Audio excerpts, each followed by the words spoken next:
हाय। पिछले वीडियो में हमने संख्या पद्धति से संबंधित जितना भी संख्या का प्रकार था वो बताए थे। उसी से संबंधित एक लेसन है 1.1, उसमें जो प्रश्न था उसी संख्या से संबंधित सारा क्वेश्चन बताए थे। अब उसी संख्या से संबंधित ये भी लेसन है 1.2, इसमें केवल 2 क्वेश्चन है जो पढ़ने वाला है, बाकी 2 क्वेश्चन जो है वो ग्राफ पर है, वो संख्या ग्राफ पर है। तो पहला क्वेश्चन इसमें है, बताते हैं, बहुत ही आसान तरीका से है। इसके बाद हमको नहीं उम्मीद लगता है कि आप लोग इसके बाद कभी भूलिएगा। पहला क्वेश्चन है, उसी में पहला क्वेश्चन है कि क्या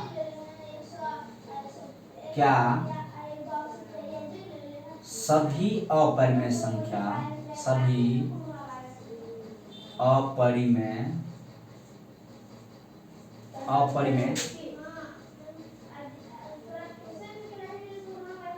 क्या सभी अपरिमेय संख्या वास्तविक संख्या होती है?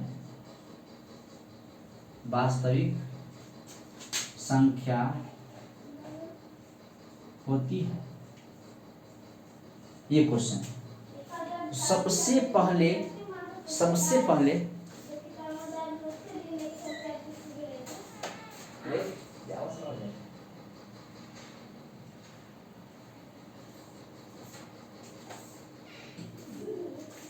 होती है। सबसे पहले क्या सभी अपरिमेय संख्या वास्तविक संख्या होती है? तो सबसे पहले क्या बोला? अपरिमेय संख्या, और फिर क्या बोला? वास्तविक संख्या।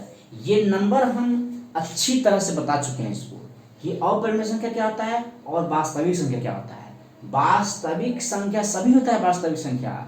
परिमेय संख्या अपरिमेय संख्या का जो संग्रह होता है वही क्या होता है? वास्तविक संख्या होता है। अपरिमेय संख्या होगा जो रूट में रहेगा, जिसका पूर्ण रूप से वर्गमूल प्राप्त नहीं होगा। जो संख्या रूट में दिया हो और उसका वर्गमूल प्राप्त नहीं हो, वो सभी संख्याएं क्या है? अपरिमेय संख्या है। जो संख्या रूट में भी दिया हो तो उसका वर्गमूल प्राप्त हो जाए, वो क्या है? वो परिमेय संख्या है। तो हम यहाँ पर लिखते हैं कि हमको ये क्वेश्चन है, क्या सभी अपरिमेय संख्या वास्तविक संख्या होती है?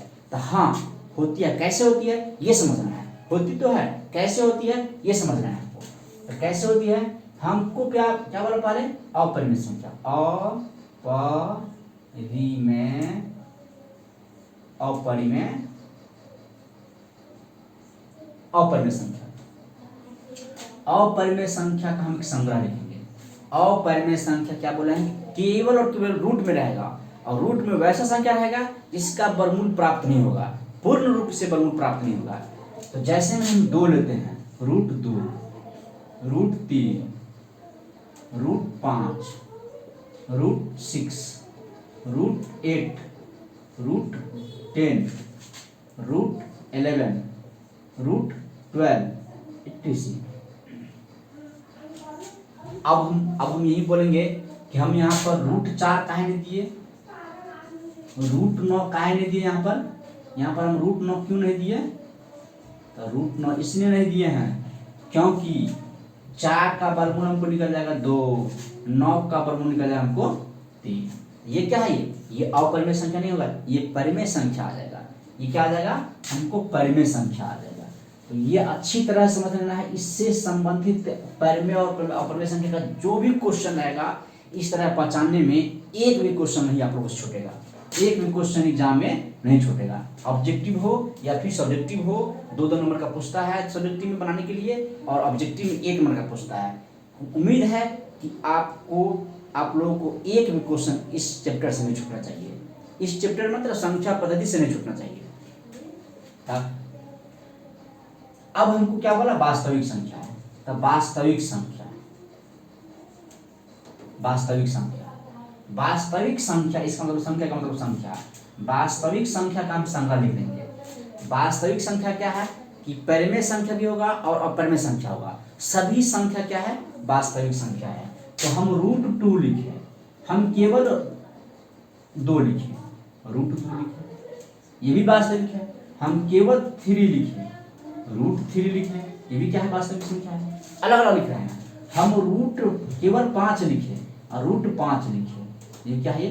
वास्तविक संख्या। बाकी सब ऐसे ही प्रोसेस जाती जाएगा। अब देखना है, हमको ये बोला है हमको यही बोला है कि अगर मान लीजिए हमको यही बोला है, इसमें समझना सिंपल तरीका समझना है, ये कोई पेड़ है, ये कोई पेड़ है, इसका लंबाई 20 मीटर है, इसका लंबाई 20 मीटर है। एक और पेड़ है, इसका लंबाई 10 मीटर है। हमको इससे समझना है कि क्या हमको और बोले कि 20 मीटर की सभी लंबाई, 20 मीटर की लंबाई 10 मीटर में एडजस्ट होगा? नहीं होगा ना, नहीं होगा, क्योंकि ये छोटा है, इसका लंबाई इसमें एडजस्ट होगा लेकिन इसका लंबाई इसमें एडजस्ट नहीं होगा। यही चीज है, यही चीज इसमें बोला है, यही चीज है कि जो संख्या इसमें है वो संख्या इस सारा में आ जाएगा, लेकिन जो संख्या इसमें होगा, सॉरी, जो संख्या इसमें है वो सारा संख्या इसमें आ जाएगा। जो संख्या इसमें है वो सारा संख्या इसमें आ जाएगा। यही क्वेश्चन पूछ रहा है कि क्या सभी अपरिमेय संख्या वास्तविक संख्या होगा? तो हाँ होगा, हाँ हाँ होगा। हमको बोला क्या सभी अपरिमेय संख्या वास्तविक संख्या होगा? तो हाँ होगा, क्यों नहीं होगा? यहाँ पर √2 है, इसमें √2 है, √3 है, इसमें √3 है, इसमें ज्यादा है, इसमें कम है, इसमें ज्यादा संख्या है लेकिन इसमें कम है, इसमें का सारा संख्या, इसमें का सारा संख्या इसमें आ जाएगा। हाँ होगा, सत्य है। दूसरा क्वेश्चन अब इसी का उल्टा दिया, यही है, अब इसमें नहीं दिक्कत होना चाहिए, इसी को उल्टा दिया। यहाँ बोला क्या सभी वास्तविक संख्या है, क्या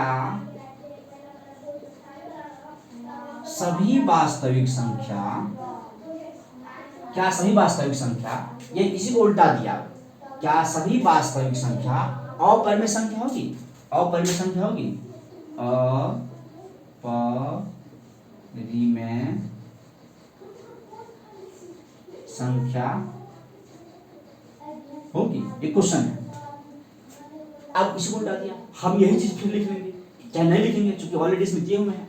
तो हमको क्या बोला कि क्या सभी वास्तविक संख्या, क्या सभी वास्तविक, यहाँ पर संख्या लिखना छोड़ दिए हैं, यहाँ पर क्या सभी वास्तविक संख्या अपरिमेय संख्या होती है? अपरिमेय संख्या होती है। इस क्वेश्चन में, इसी दो क्वेश्चन में सारा क्वेश्चन छुपा हुआ है, इसी से अलग अलग टाइप का क्वेश्चन पूछ सकता है। क्या सभी वास्तविक संख्या अपरिमेय संख्या होगी? हम इसी में ऑलरेडी लिखे हुए हैं, क्या सभी वास्तविक संख्या, क्या इसमें का सारा संख्या इसमें है? नहीं है, इसमें √2 बाहर है, 2 बाहर है, इसमें √2 है ही नहीं, इसमें 2 बाहर है, इसमें 2 है ही नहीं, रूट में है तो रूट में है। यही बोल रहा है कि क्या इसमें का सभी संख्या इसमें आ जाएगा? तो नहीं आएगा, क्यों नहीं आएगा? यहाँ √3 बाहर निकला हुआ है, 3 है रूट में लेकिन एक 3 बाहर निकला हुआ है, इसमें बाहर नहीं निकला, अपरिमेय में बाहर नहीं निकलेगा, केवल और केवल अपरिमेय में रूट में रहेगा। तो हमको बोला है वास्तविक संख्या में क्या है, बाहर भी रहेगा और रूट में भी रहेगा। तो हमको यही बोला कि क्या सभी अपरिमेय संख्या, सभी वास्तविक संख्या अपरिमेय संख्या होगी? तो नहीं होगी, तो लिखेंगे नहीं, नहीं। और क्यों नहीं है? क्योंकि 2, 3, 5 कोई एक संख्या लिख देते हैं, या हम 2 लिखे, 3 लिखे, 5 लिखे, हम 2 लिख लेते हैं। 2 वास्तविक संख्या है, वास्तविक संख्या है, लेकिन क्या नहीं हो, लेकिन अपरिमेय संख्या नहीं है, लेकिन अपरिमेय संख्या नहीं है, ये आप लोग लिख लीजिए। उम्मीद है कि इस ये दोनों सवाल आप लोग अच्छी तरह समझ लेंगे। इसी पर आधारित, इसी क्वेश्चन से इसका अगला लेसन में भी कुछ सवाल आता है, लेकिन अगर ये दोनों चीज आप समझ गए तो उम्मीद है कि आप इस दोनों से एक भी प्रश्न नहीं छोड़िएगा, इस दोनों से आप एक भी प्रश्न नहीं छोड़िएगा। अगर वीडियो अच्छी लगे तो लाइक एंड सब्सक्राइब करना न भूलें। धन्यवाद।